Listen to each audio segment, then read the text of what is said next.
Well, thanks for coming tonight, everybody. It's really nice to see some of you back that were here on Tuesday with us in this new teacher series. So thank you very much for joining us again. And we're just going to each introduce ourselves, and then it will come back to me and I'll tell you a little bit about what we're going to do tonight. So my name's Terry Myers. I'm the mentor program chair, which is kind of the program that's sponsoring this new teacher series. And I've been teaching for 21 years. I'm currently teaching in Altoona Area School District. This is my 14th or 15th year there. I've done band, strings, piano in general, K through 6. And I've taught rural, urban, and suburban areas. So, and then my other two presenters, Krista, why don't you go first? My name's Krista Carney. Currently, I'm the general music teacher at Shamokin Area Elementary.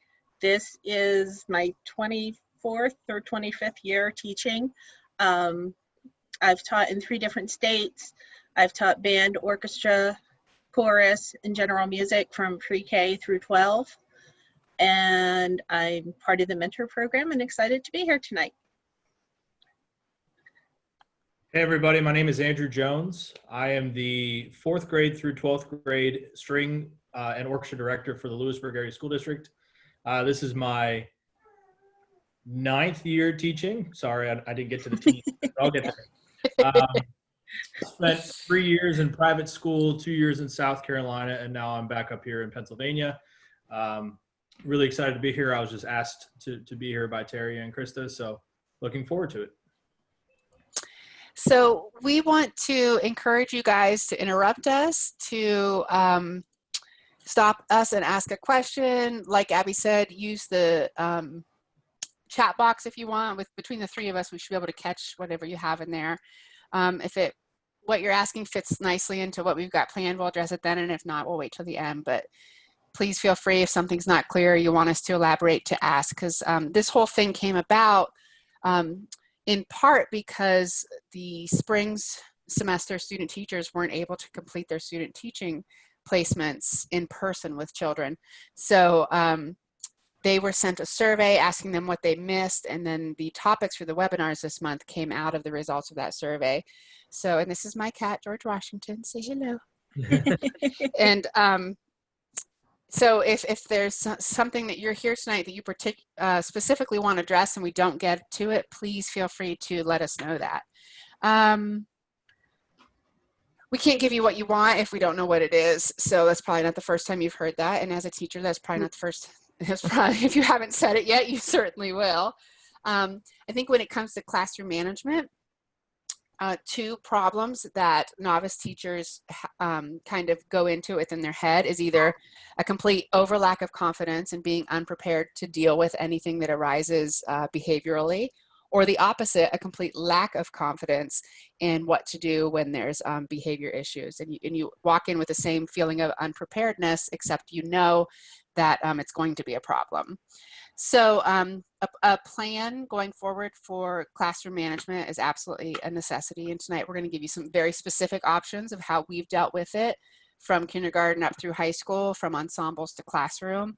We're going to share our experiences. We're going to help you, give you some tips or tricks for what to do when your plan completely fails and it does not work, because there's always that kid, which is kind of the spoiler alert here on the screen. There's a limit to how often you can see a trick before you figure out how it's done, right? So we're going to give you some tricks, but keep in mind that they will eventually figure them out. So, and we're going to help you prepare for how you can handle that moment when they figured out what it was, how you got them to behave this long. And like I said, we're going to go from elementary up through high school and hit some other points along the way. So I think Chris is going to talk to you about a system she uses. Okay, so currently in my position, I have pre-K through 6th, and I have about 1,400 students. So I go straight through the day. And I found this on Teachers Pay Teachers. It's a classroom rules, EGBDF, and I put up the link there. It's one of the Making Moments Matter. I think his name is David Rowe. If you click on that, he has a whole set of posters for you. And I like it because it reinforces the lines and the spaces. And the first week of school with my younger kids, all the way up to 4th grade, we do like a call and response chant with this, and do some improvisation and all that kind of stuff, so that everybody's really clear that these are what the words, what the rules are. He does have another part of it where he does have the spaces, but it starts off by saying we are friends, and I just have a thing that I never tell students that I'm their friend, and if they ask, I tell them, no, I'm not your friend, but I'm your music teacher. Some people really like to say, like, oh, kindergarten friends, can we do this? But I just like to keep that separate. So what I do to enforce these is I do something called music class point. So I have magnetic letters on my chalkboard, and yes, I still have a chalkboard. I don't have a whiteboard yet, on the chalkboard, and every class starts with all 5. Now, I do this because my classes are back to back. They start 8:15, and as I have 2 doors for my room, and as one class is going out the door, the next one is literally coming in. And I usually have about 6 classes in a row. So this was something that for me was very easy to do and quick. So I didn't have to spend a whole lot of time on it. So I start with all 5. If something happens, if it's a good portion, I'd say like a third to a half of the class doesn't follow one of these things, or just completely loud, you say, boys and girls, please go sit on the steps, and instead of walking over like we've practiced, they all run and leap over each other and all that kind of stuff. No, we're coming back to do that again. You're going to lose a letter, but I really hope that you can earn it back. I always give them a chance to earn it back unless they lose the letter as they're lining up to leave. I have charts on the wall by the door that they leave, and I pick a kid to put up the number for the day, either 1, 2, 3, 4, or 5. It does get to 0 once in a while, and I'll tell you what happens then. And I actually have to keep it on my seating chart, keep a record of who has put the points up, because they get very upset if they don't get a chance to put the points up. So they'll put it up, we add it up, and my total is 30, but you can change the total to however many you want. And when they reach that 30 points, they have a game day. And instead of doing what I have planned, we play games. Now, the games that we play are the ones that I've taught in class to reinforce the concepts already. So it's kind of building in a review about every 6 weeks. I mean, the soonest is every 7 weeks that they could have a game day. Some classes won't get there until 10 or 11 weeks. You can say, wow, boy, I'm really sorry, guys. My other classes are doing game day this week, but you guys didn't earn those points yet.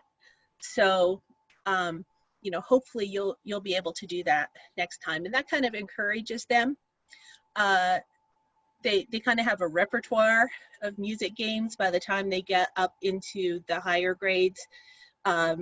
Oh, and I only do this with 2nd through 6th. Kindergarten and 1st, we have a PBIS system that I do, that everybody does. But anyway, if they get to 0, if they lose all of their letters, they haven't been able to do any back, we take a minute where we practice sitting still and we just breathe. If we're still not able to pull it together at that point, then it's worksheets. And I kind of use worksheets almost as a punishment, because basically from the time they hit my class until they walk out the door, they're moving, they're singing, they're playing something, and it goes really, really fast. So they like doing that. And I kind of put all my eggs in the basket for student engagement to keep them with that. But anyway, those are my music class points and my classroom roles. Right.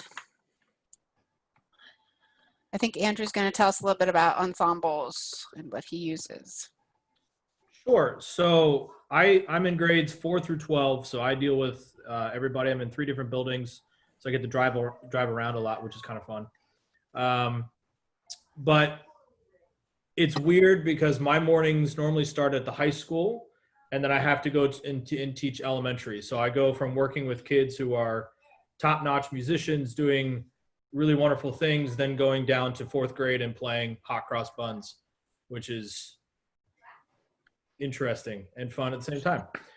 So I have to have different rules and different mindsets for each ensembles that I'm in. The first thing that I do anytime I have an ensemble, I always start with just a routine.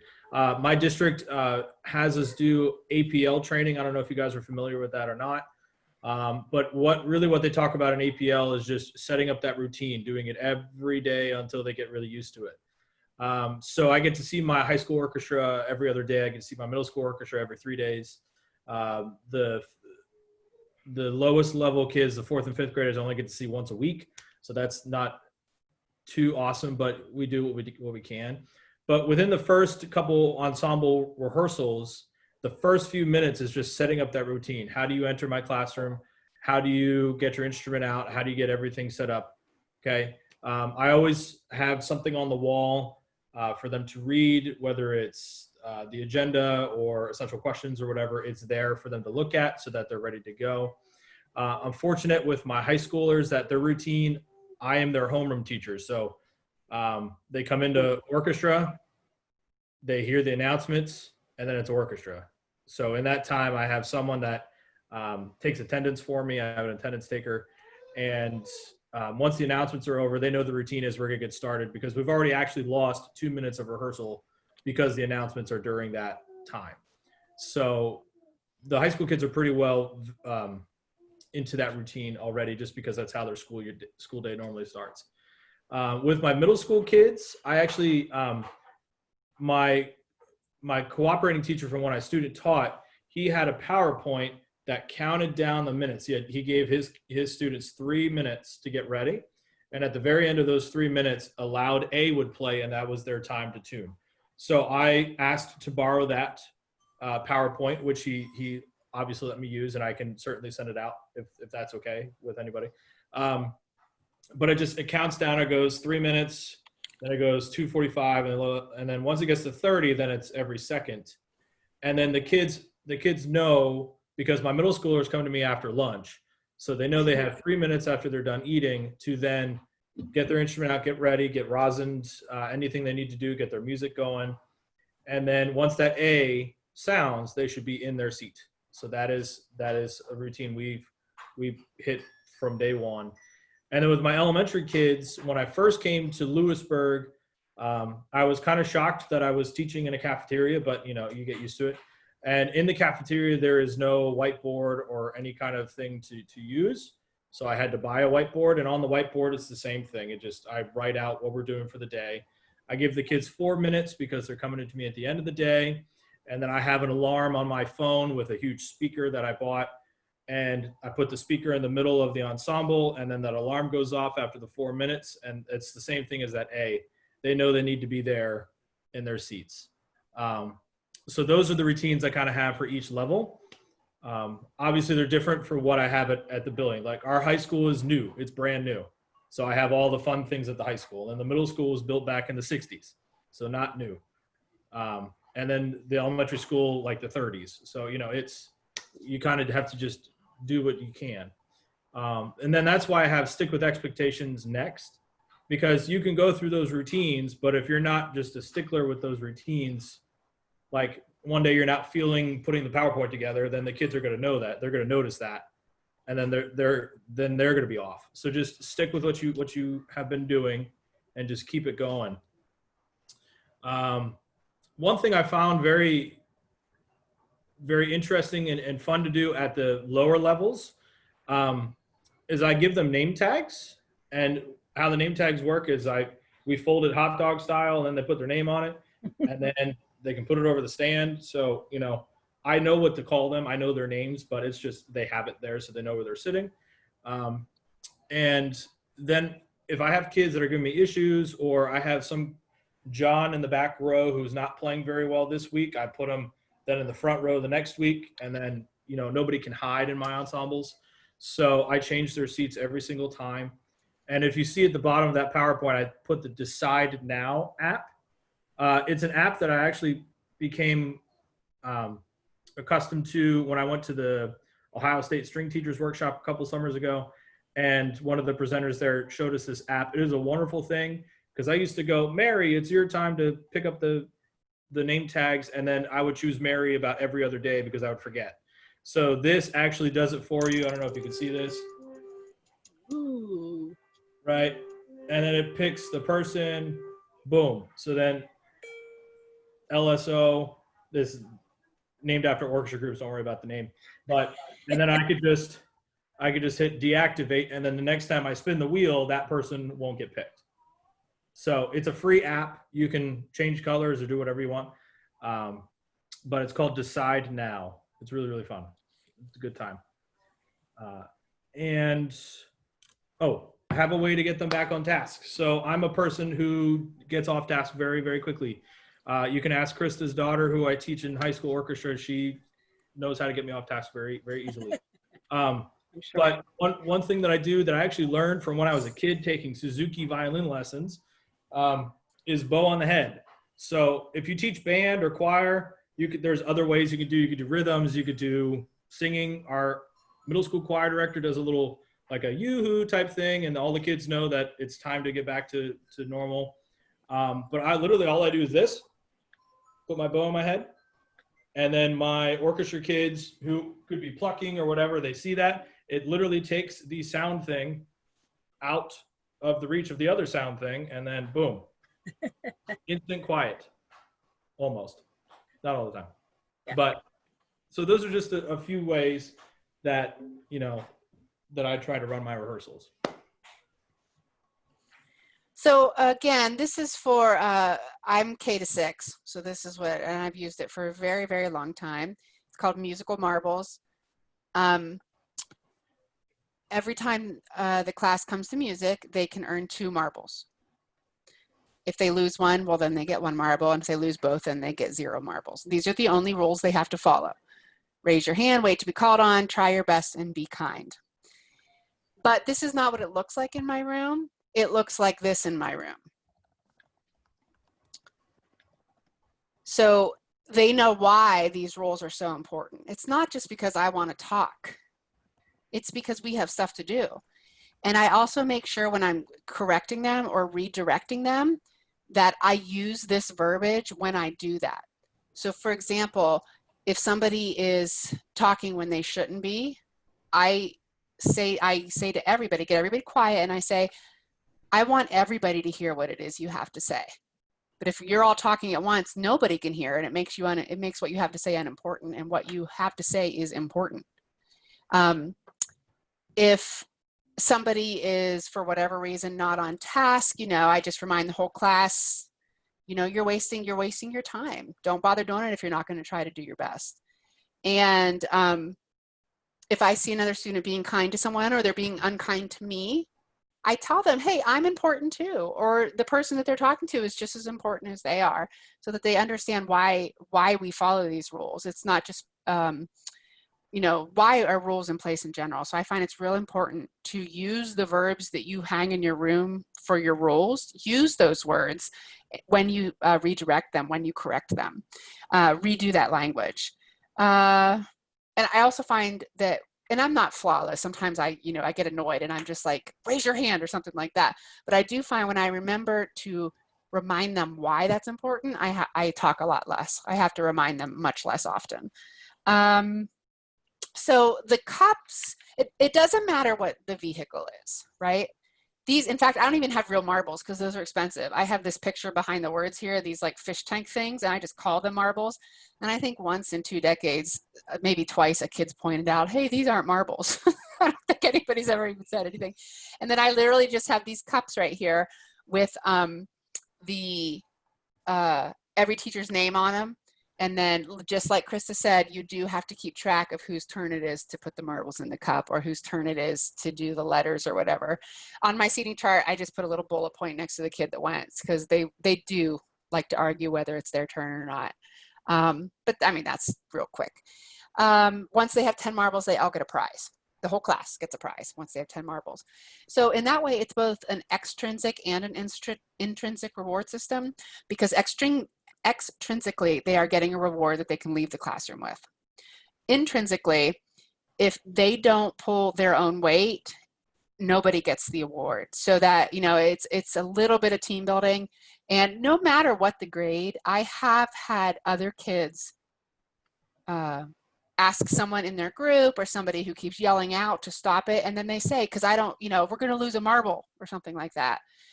Because I've used this system for so long, my colleagues in the general education classrooms, when they drop their kids off, they say, if you don't get 2 marbles, you're not getting recess. Or, you know, you only got 1 marble last week, you better get 2, you know, so it's just a system that's been put in place for a long time. Mhm.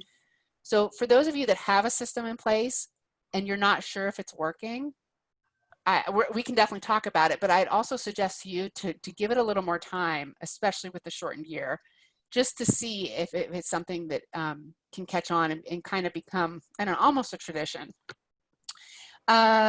What do I want to say about that? Oh, the prizes. I have colleagues that do separate reward systems, one for primary and one for the intermediate and older students.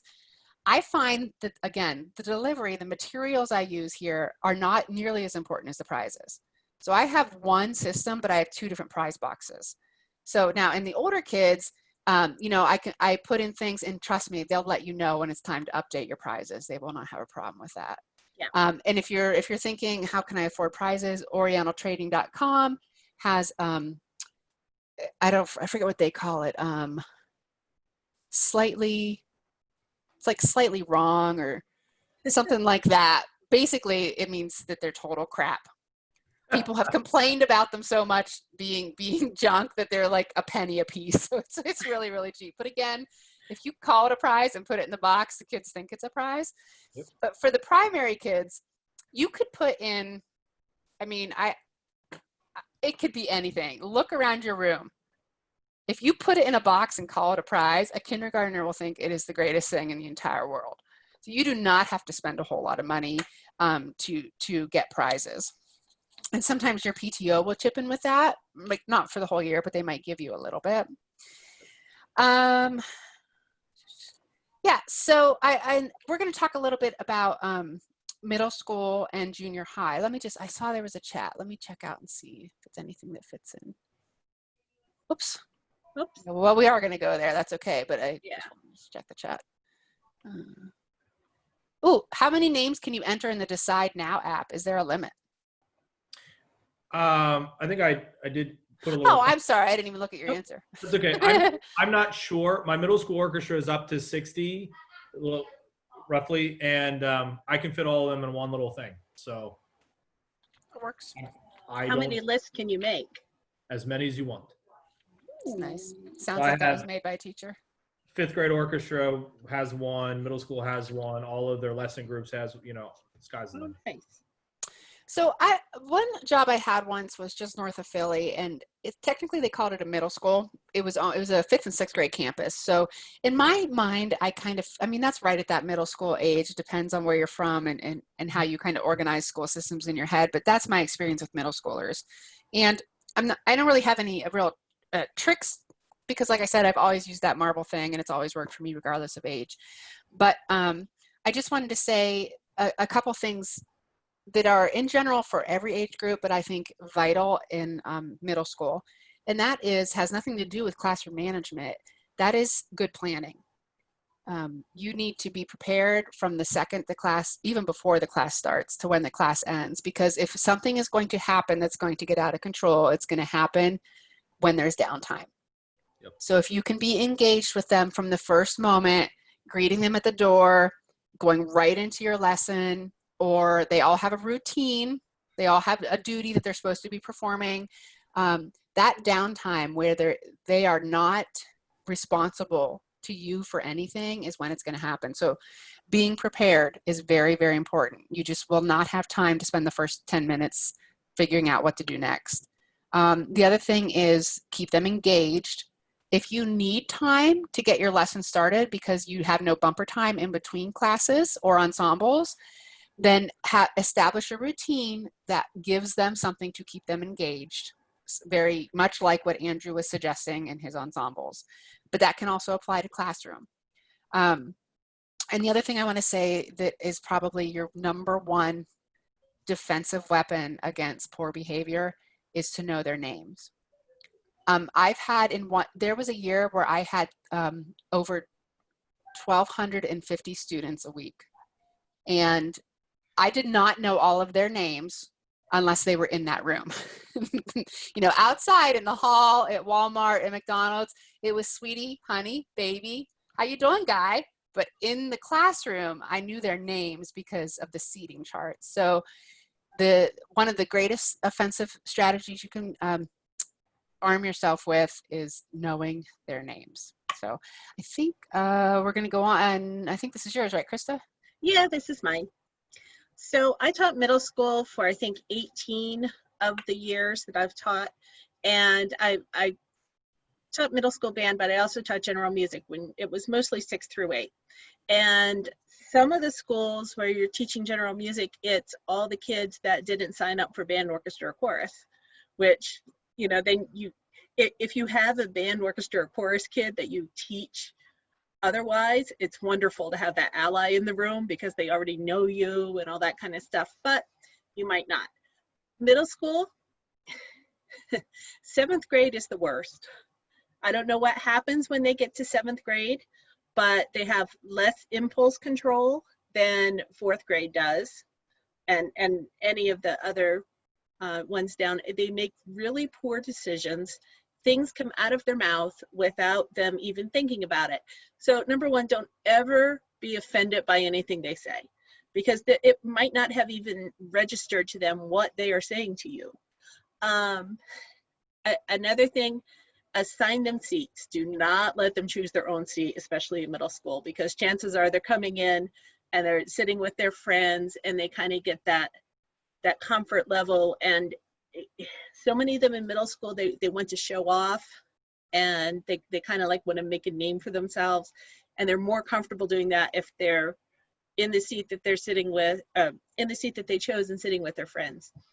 So what I did was I divided and conquered. I would have usually 5 different groups, and whether, depending on the classroom setup and what else was the classroom being used for, it might be 5 desks clustered with a little bit more space around them, or that many students sitting at a table. And each group had a name, so that I could say things like, oh, you know, the treble clefs are really on task and they're doing what I want them to do. Bass clefs, come on, let's see if you can get that done too. I would just randomly check and see if everyone is on task. I had a chart made up, and I had the same symbols. It was easy to make up because I just drew the symbols in and copied, you know, 50 pages of it or something like that, and kept it on clipboard. And I just kind of walk around and put a little check underneath. It seems like it's going to take a lot of time the first day or two that you do it. You're like, oh my gosh, there's no way I can keep doing this. But it does get easier. It'll just be natural and something that you do. They always want to know how many points they had. It was kind of like that, what was that show with Drew Carey and the Whose line is it? Yeah, whose line is it anyway? Where, you know, everything's made up and it doesn't really matter. But they love to know how many points they had. So I would have, you know, this is how many points halfway through the class. They would have a little check-in. At the end of the class, I'd let them know. Keep a running total somewhere. I just found it easier to do it on their paper.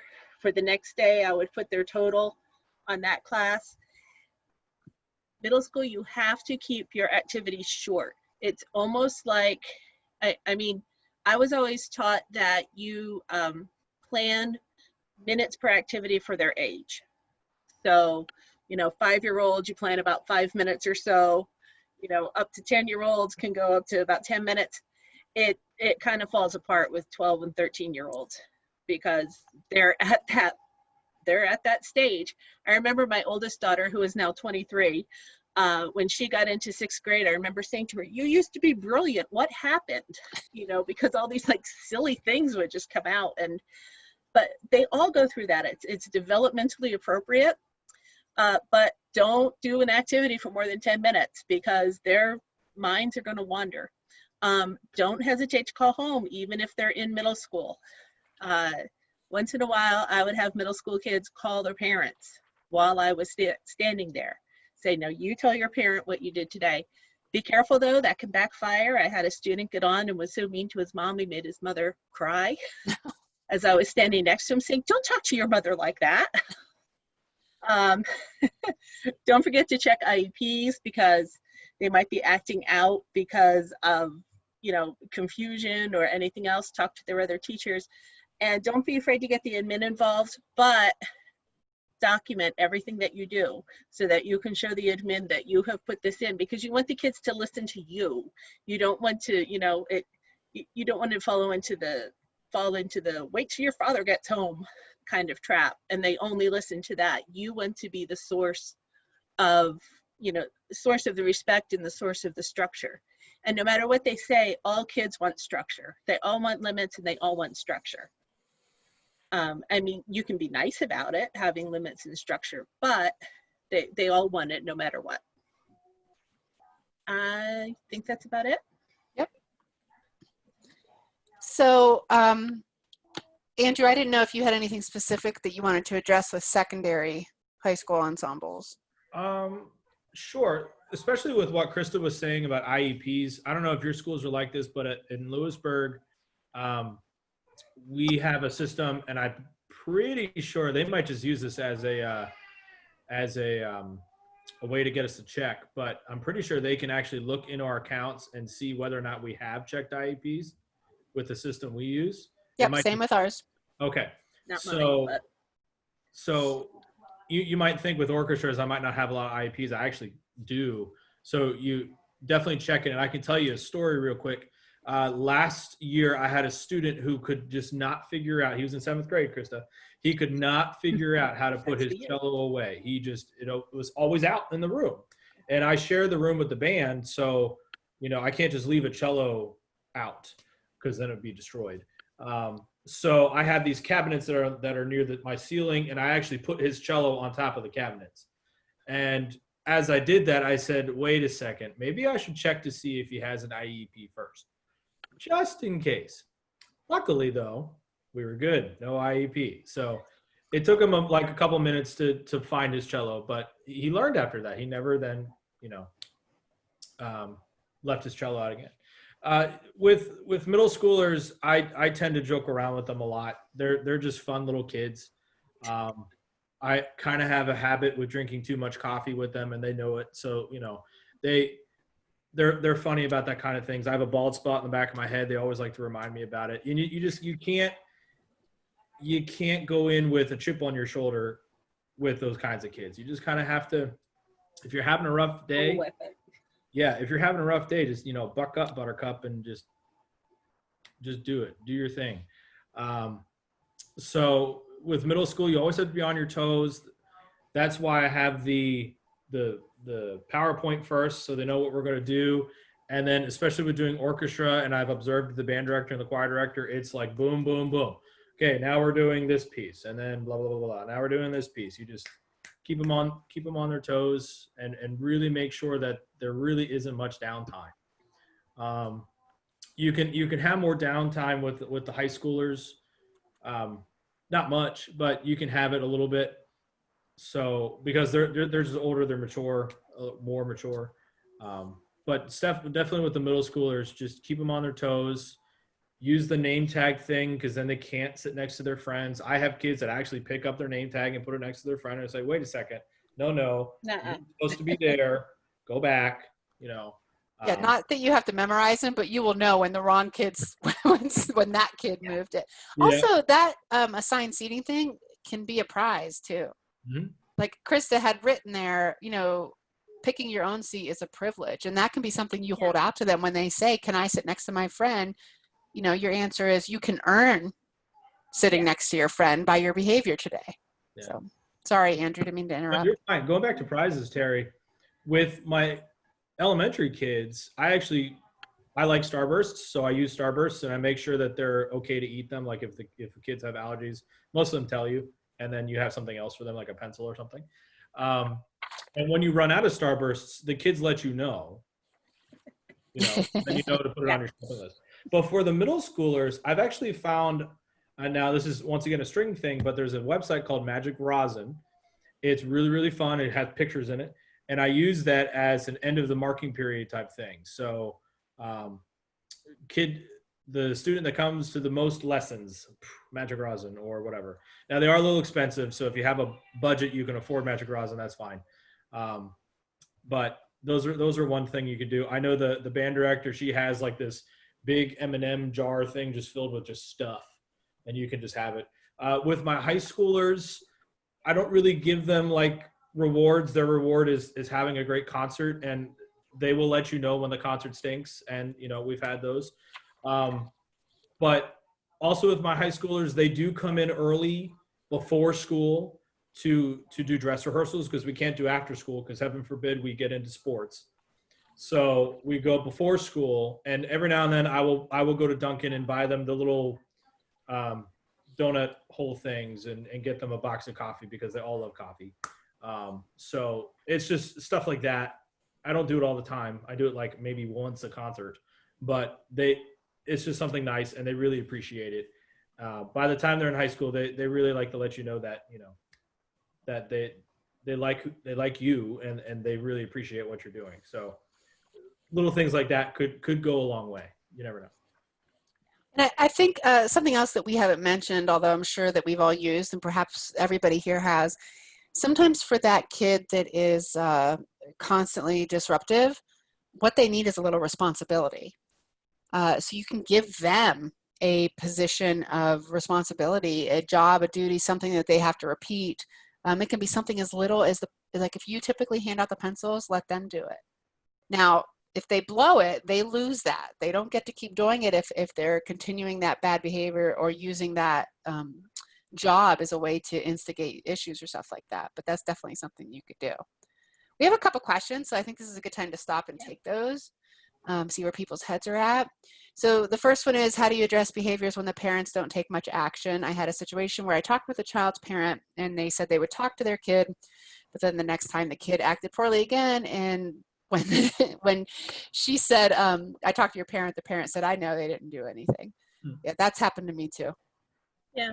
Or I've actually given somebody a poor grade, and their classroom teacher said, don't you think your parent's going to be upset you're getting this grade in music? And the kid said, my parents said they didn't care because it was only music. Well, there isn't a whole lot I can do about that. So if you've already talked to the parent and they are not doing anything, that continuing with that route isn't going to help. You're not going to be able to convince their parent of anything. Yeah. So this is just an idea, and please, everybody here is welcome to speak up and answer these questions and participate in the conversation, regardless of your years of experience. Please join in if you have something you want to offer. But I think in this particular case, okay, so the reason we go to the parents is for motivation for the kids to improve their behavior. So if that's not going to do it, then you got to find the motivation that it is. So some other things that you could try. What does the kid not want to lose? Should they be eating lunch with you? Should they be spending 5 minutes of their recess with you? Should they, I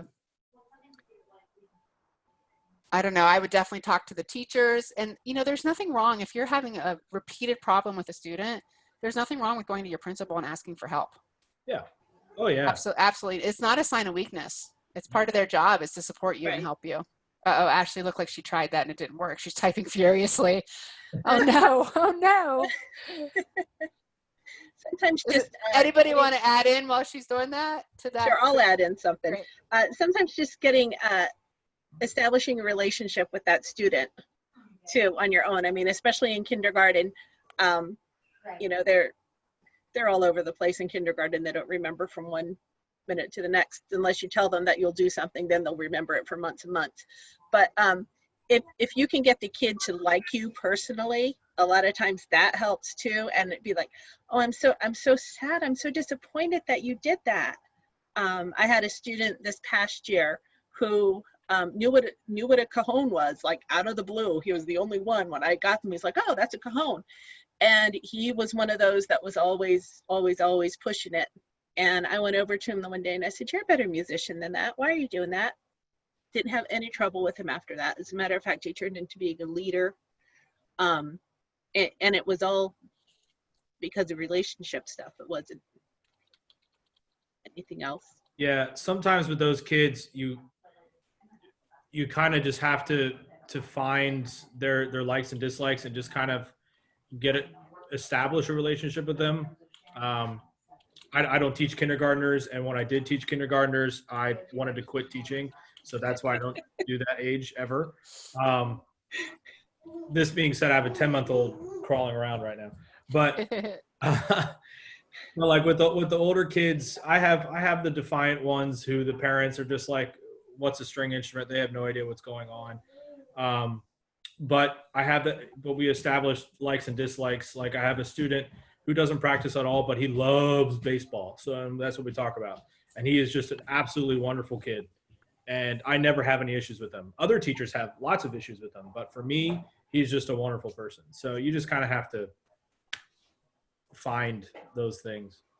Also, for this particular age group, for the youngest of our students, complimenting everybody else can go a really long way. So when I have a moment where, I'm breaking my own advice here and I am not on task and they get a little unruly, all I have to do is find one kid in there who's doing it right. And I have to say, I love the way Julie is sitting quietly waiting to go on right now. And bam, bam, it's like dominoes. Yeah. They just start to go. And I remember thinking the first time I saw somebody do that, that's not going to work, but you try it yourself. Yeah. And that can even work with the older kids. I wouldn't use that terminology or that sweet voice, but it can definitely work. Just to praise the other kids can really go a long way. I've even gone as far as to, we have, again, PBIS, which if you don't know stands for Positive Behavior Incentive Support System, something like that. Something like Intervention, that. I don't remember, but it's a reward system that's supposed to be school-wide, and it, when it's facilitated correctly, it's a wonderful tool. But so we have these little tickets we can hand out. They get so many, they can use it like a store. But so I've even gone as far as to walk around the room and give every other student a paw, a little ticket. Give every other student, sometimes if they've really gotten under my skin, I'll give every other student like 10. Just to drive it home. I'm not trying to be vindictive or anything, but I need that student to see that behavior has gotten such in the way of our learning that everything has to stop. Absolutely everything has to stop. So you don't give up. You keep trying. You realize it is not personal. You are not necessarily doing anything wrong or anything, but if you can find what motivates that kid, like you were talking about baseball, if you can find what motivates that kid, it really does go a long way. We had another one up here, right? Yep. Establish your routine. Yeah. How The do you establish your routine? A first-year teacher, the hardest thing to do is start. So how do you go about it? Do you announce that this is the routine, or do you just jump right in, especially when trying to get them back on track at the beginning of a class? I tell them, as soon as they walk in the door, I say, this is what we do. Would you come into my class? This is how we walk down the steps. Let's try that again. Some of you, I have 5 steps that go into my classroom. So the kids, they want to rev up and come flying down them. And no. We do that. And then when you come in, this is what you do. And then we do our welcome song. And now I'm going to ask you to do this. And I tell them, okay, and then like the first couple classes that I have with them, I remind them, okay, now what's the next thing that we do? Now what do we do? And I have it all laid out what they're gonna do. And I also have a whiteboard for each class that I list their activities so that they know, what to expect and what's coming up. I also have, oh, go ahead. I was just going to say, if you have your routine written down, especially at the beginning of the year, that really helps. Yeah. Yeah. I was just going to go ahead, Andrew. No, go ahead, Chris. I'm sorry. I was just going to say, I forgot to mention earlier that I actually have rules for how the kids sit in a seat, because pre-K through 3rd grade sits on the floor, 4th, 5th, and 6th sit in chairs. And so once they sit in chairs, I tell them that's a privilege, first of all. And if you can't sit in a chair, you'll have to sit on the floor. But like, first of all, they have to sit forward. They have to have all 4 legs of the chair on the floor, and they have to observe the personal space bubble. so that they don't have their feet on anyone else's chair, they don't have their hand on anyone else's, because it's like the little chairs with the attached desks. So it's to the point now where I can just say 4 on the floor, observe the bubble, you know, as I'm in the middle of it, and it kind of jogs their memory, and that helps a lot too, just keeping them away from each other. Yeah, Especially little 5th grade boys. language like that. I mean, it's no different than the little tricks we use in ensemble rehearsals, right? You jingle your keys to remind them a key change just happened and they missed it, right? Or you have little things like that. Behavior works the same way. And we had some really great advice here in the chat box, just in case you missed it. Have a chat with your school guidance counselor or the main teacher. That is such good advice, especially with the quantity of students that we see, regardless of age level or placement. You're just not going to know these kids as well as the people that have already formed these relationships with them. It's interesting because being elementary general, I've known the kids the longest out of all the adults in the building because I've seen them grow up since they were 5. Yeah. But I still don't know them the best because I still only see them for about 15, 16 hours a year. So it's just different. They just have a different relationship with them. Sometimes that's the motivation they need. I have had individual rewards for students who I've spoken with individually, also good advice. I've also asked a student what they need from me, so important. Yeah. Sometimes asking what they need is the best approach because it shows that you care, and maybe they will tell you what they need, maybe. My student needed me to make more eye contact with him about every 2 minutes, he said, and it fixed everything. Wow. Sometimes them being able to articulate is more difficult, especially the younger they are. But sometimes they surprise you. They know exactly what they need, and they will tell you. And if they know that you'll do everything in your power to give them what they need so that they can learn, that's really good advice, Christina. That does go really a long way. Just some other things that I think we should touch on, given that this is technically a new teacher series. You are the authority in the classroom, and you have to define your role as such, not, verbally or anything, but it's important that the actions that you demonstrate define that authority. So if you're say one thing and then don't follow through on it, well, you're not acting as an authoritative figure. That follow through is a double-edged sword. First of all, if you've said something, you have to do it. If you've given it, say, if you do this, I'm going to do this, well, then it's important that that consequence is delivered. So don't say something that you're not going to be able to follow through on. That's really important that you set that expectation that what you do, what you say is what you do. Now, if that's already happened, come and go, that moment's already come and gone, and you've fallen through on that, you just start over at square one. It's going to take a little pickup time, but it will come back around. You will end up with that authoritative, image in their mind that what you say is exactly what you mean to have happen. If you find yourself repeating the same direction over and over again, the way you're going about it is not working. I'm not saying I don't do that. I absolutely do that. We all get tired. We all lose our patience. We all didn't get sleep the night before. Something happened. You're human. You are not going to be perfect when it comes to classroom management. Your students are in the same boat. They might not have gotten any sleep the night before. They might be having a bad day. Something's going on with them. So you try to listen with your heart, and you listen with your mind, and you listen with your ears, because they're trying to tell you what they need. And sometimes it is just a break. I also think that we should just address how some people, especially recent graduates, are very close in age to some of their students if you end up with a high school job. And if you were here on Tuesday night, I know a couple of you were, I've already said this, sorry for the repeat, but one thing I like to tell young teachers is when you get dressed in the morning, if you're choosing your outfit because you want the kids to think you're cool, that's not a relationship that you should be seeking. If you want them to think that you're older, or you want them to think of you as a professional or a teacher, or that, that's different. But if you want them to have an impression of you that you're really cool and hip, or I don't even know what the word is nowadays, but if you want them to think that, that's not the impression you want to make. And you kind of need to reevaluate the relationship that you're trying to foster with them. Likewise, you could also be even younger or very similar age to their parents, which can also make it very uncomfortable talking to their parents about when something has gone wrong with their kid. So one of the best ways to deal with parents is to reach out early. If you can make contact with their parents about something positive, especially if it's a kid who has a notorious reputation.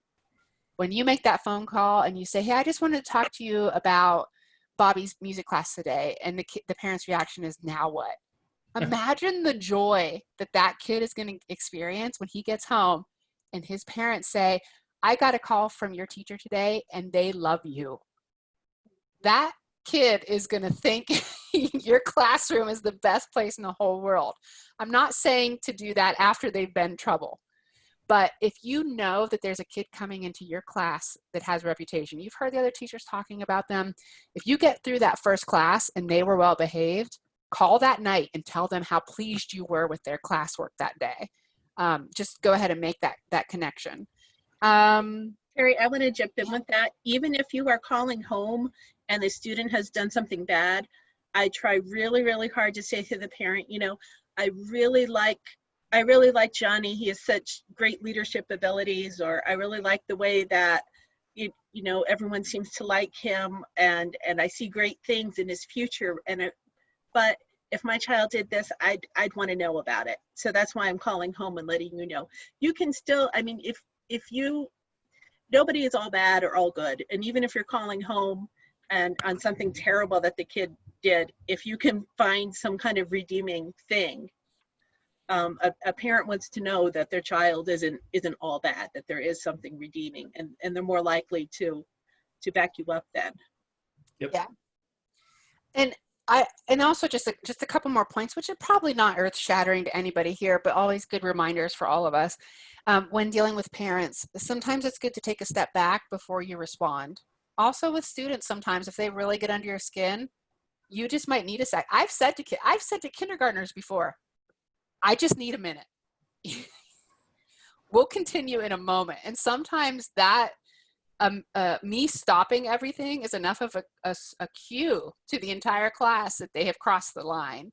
And same thing with parents. If a parent reaches out to you, catches you off guard with something that they didn't appreciate behaviorally, or they're responding to an email you sent about something in class, and they've only heard their child's side. They're not listening or willing even to listen to what you have to say or anything. Give yourself a second to think before you immediately reply. Sometimes when you reply right away, you think, oh, I wish I had said that. Oh, I wish I had brought that up. Oh, now I remember what they really said. And instead of paraphrasing, I could have given it quote to quote. So just give yourself a little time, not too much. It's important to respond and to respond frequently. But sometimes you just need to give yourself a little time. And then as far as parents, and again, I did share this the other night, but I think it bears repeating. Oh, I skipped this. I should have put this up for you. Okay, we'll come back to this in a second. Okay. Sorry. All right, I'll talk quick. It's just that, and I just wanted to put this up there to kind of drive it home and keep it in everybody's memory here, is that, every child is somebody's whole world. They send their kids to you, and it's really hard for some of them to do. They don't like to be separated from them because they just love them that much. And when they are someone's telling them that their child isn't representing them well, they take it as a judgment on themselves and their job as a parent and how they've done. And they might fly off the handle and they might be upset. They might not listen to reason. That might never change. But I mean, it really is their job to defend their child. It doesn't make them right, but that's how they're responding with pure love. It's just not love for you. And sometimes that's a hard pill to swallow. So just something to keep in mind. And my point of sharing that with you is it's not personal. So if you're struggling with classroom management, if you feel like you're doing everything wrong, or you've tried everything we've said tonight and none of it's worked, first of all, we want to hear that because we want to help and see if we can offer some more advice. But it doesn't mean it's you. Okay, there's so many things that go into children's behaviors now more than ever. And there's no way an undergraduate program can prepare anybody for dealing with every single one of them and for teaching simultaneously. So I'm sorry, Krista, do you want me to put that back up? Just real quick, I'll Okay. just show it. Sorry, everybody. Totally messed that's up. all My right. fault. When I taught middle school band, I went to a workshop with Ernie Cantu, who teaches middle school band in Texas, and Quincy Hilliard. And we're talking about, you know, getting them back on class or back on task. And so no matter what would happen, I would use this to begin class, and I would just yell, band, rule number 1. And they all had to respond and do it as they responded. And then at the beginning of class, after we got to rule number 3, I would, you know, bring their instruments up and had the warm up that we were going to play, and we would immediately start with the warm up. And so then there was no talking, there was no, you know, they were already supposed to have their music up. We went through that process at the beginning of the year and how to set up for the rehearsal. But anyway, I found this really helpful for middle school band. One of my former students, who is now 25, told me that she thought about this the other day, and she actually said that she said the entire thing. So I made an impression, is what she said. But anyway, doing it every time and every day will help you establish routine. One other thing I want to say is that every kid deserves your unconditional like. You know, like your parents have unconditional love for you, but every single child, they might not have a positive experience at school. They might not have a positive experience at home, but whether they're good in your class or whether they're, you know, good at what you're doing, if they know that you like them as a person, you might not like all their behaviors, but if you like them, that goes a long way. Yeah, Krista, going back to your band rule Yeah. number 1 thing, I have the same thing. I use different terminology, but with my elementary kids, I call them position 0, 1, 2, and 3. So position 0 is where you're just, you know, chillaxing with your instrument, just whatever. I call it sitting on the beach. And then position 1 is your back's against the back of the chair and you're getting ready. And then position 2 is you get up to the top of the chair and you're in fork and knife. Here's your fork, here's your knife. And then position 3 is then playing position. So it's the same idea. And then when we get into concerts, I have to do this, this, this, and this. And they know exactly what that means. That's nice. Yeah. So I think, you know, we started the whole presentation with tricks, right? And they're only going to last for so long. And I think the when it comes to making a snap decision on the fly about what to do in a particular situation of classroom management, I always ask myself how to facilitate the learning. Is somebody doing something that all learning has to stop, or can I address that person silently, quickly, and move on with the learning? So that's just something I always keep in mind. And I think that Krista pretty much just touched on something that's probably the most important thing that was said tonight. Is it's all about the students. You always have to approach everything with their best interest in mind. It is not about you. It absolutely is not. And sometimes that takes a long time to learn. So there's our contact info. Krista and I are both mentors in the mentor program. And for those of you that don't know, we offer a lot of services, including we can match you up with a veteran teacher who's doing the exact same thing you are. And then every time something comes up that you want a little advice on, or you want to run something by, or you just want to cry and yell or celebrate with somebody that does the same thing as you, you have that person that you can go to. We also have a Facebook page if you want to join it. Just request membership. It's PMEA Mentor Program Facebook page, and I'll let you in. And then we offer services like this. So if we have veteran teachers here that are interested in being a mentor, please email me as well. So do you guys have any other questions, specific or general? Anything you want to talk about? Anyone have any advice that you want to offer? Did something go really well for you this year and you want everybody to hear it? Go ahead, Dylan. I have like 2.5 questions. So if that's too many, you can stop me and I will, you know. But I want you to start with the half one. Okay. Well, they're like A and B questions, I guess. Okay. Okay, so the first one kind of goes back. I think the accountability thing you mentioned, but if you say you're going to do something and actually doing it will help me. So that's part of the answer to this. But so I teach at a really small private school. So my high school band has 8 kids in it right now. So I find myself wanting to be this super strict disciplinarian. Like I leave class and I say, darn it, I don't agree with that behavior. I should have written him up about it. But I'm so scared that if I go over the edge, there goes my only tenor player. Yeah. Right. So That's how a do tough you one. balance that? That's like, all right, now I can't program this music anymore because the kid left. And I hate admitting I understand the whole sentiment of be consistent and be the adult in the room and things like that. But there comes a time where I'm like, how am I going to play a concert with XYZ instrumentation and XYZ kids? Right. And so that's the balance I'm trying to find. And it's a struggle. Well, being consistent doesn't always mean the same thing for every kid. I think, and that's my fault. I should have been clear. I think consistency is with the purpose of, you need to be consistent with the purpose of your consequence. So for example, if your consequence is always about letting the learning go on, regardless of what you do, is it facilitating that? If your consequence is always about making sure that they don't repeat that behavior, that's going to be a different response to something. As far as, that's a tough one. Yeah, Dylan, I actually worked at a private school for my first 3 years of teaching. It's called the Harrisburg Academy. It's right across the river from Harrisburg, the city of Harrisburg. And my last year teaching there, I actually got to take over the high school band, which consisted of a saxophone, a trumpet, I think 3 guitars, and the rest were drummers. And we just kind of rocked out. When I first took over, I was like, we're going to do band music. And that lasted about a week. And then we just kind of rocked out on just different tunes that the kids wanted to play. And I found that was just more, we were just more successful because there was less head banging going on between us. But if you have someone who's just not following what you want to do and they're just a huge nuisance in your class, feel free to, at the end of class, pull them aside and talk to them.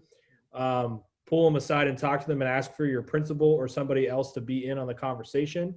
A lot of the times I talk to a student and after the conversation, if I was too mean to the student or whatever, I would have to say, I probably should have had someone else in there to help either A, cool me down, or B, just be the mediator and just be there. So I always try to have a colleague or someone, or go get my principal just to help out. So, and this thing also popped up. Music Ensemble is also social, which is very true. Kids they're there to be with their friends. And unfortunately, I don't know if you guys see this, but one friend quits, they all quit type thing. So you really, if you're having that one student problem, pull them, don't reprimand them in front of everybody, pull them aside and talk to them face to face, man to man, or whatever. And maybe that will then help you get that camaraderie going a different way. Right. Well, and I also think maybe having a stance of authority isn't what's needed with that group. I believe it's Cynthia. I apologize if I'm using the wrong name. I believe. If maybe that should just be time, get to know them first. Like she's suggesting, just in a musical way, make music together, right? Make it an experience they want to contribute with instead of getting in the way of. Yeah. That's hard for them, that peer pressure. You don't have to be your high school band director. You can be your own person. You can change that dynamic. Yep. Was that both of them? Was that the 2.5? The part B was any suggestions for what? I like the positive mindset. I was going to say any creative discipline things, because any other big school I know of is, I've got 4 other trombone players waiting to take your spot. So if you goof off, you're losing your spot in the concert. I can't do that.